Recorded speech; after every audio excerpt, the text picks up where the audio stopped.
नमस्कार, मी किशोर हडपे, जिल्हा कृषी विकास अधिकारी नंदुरबार.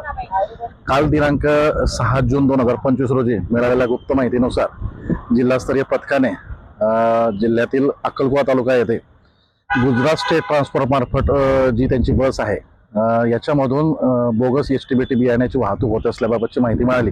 तदनंतर सर्व जिल्हास्तरीय पथकाने अक्कलकुवा येथे सापळा रचून सदर जी वाहतूक करणारी बस आहे तिची तपासणी केली असता सदर बसमध्ये मुद्देमाल सापडून आलेला आहे आणि सदर मुद्देमाल हा त्या स्टेट ट्रान्सपोर्ट सोबत असलेल्या कमलेश भाई आणि मनोहर भाई या दोन व्यक्तींच्या नावाने या बियाण्याची इथं विक्री होणार होती.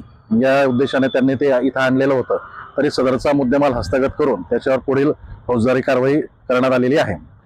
आतापर्यंत जिल्ह्यामध्ये नंदुरबार जिल्ह्यामध्ये एकूण 5 कारवाया झालेल्या आहेत आणि अंदाजित मुद्देमाल जवळपास 12.5 लाखापर्यंतचा मुद्देमाल जिल्हा प्रशासनाच्या वतीनं सदरच्या या खरीप हंगामामध्ये जप्त करण्यात आलेला आहे. सदर जिल्ह्यातील सर्व शेतकरी बंधूंना जिल्हा प्रशासनाच्या वतीनं विनंती करण्यात येते आणि आवाहन करण्यात येतं की आपण सदरच्या खरीप हंगामामध्ये कुठल्याही बोगस एसटीबीटी बियाण्याची लागवड करू नये. आपल्या अधिकृत कृषी सेवा केंद्रावरूनच आपण कापूस बियाण्याची खरेदी करावी आणि आपल्या शेतामध्ये आपण या कापूस बियाण्याची लागवड करावी. आपण कुठल्याही या बोलतापांना बळी पडू नये एवढं विनम्र आवाहन करण्यात येतं.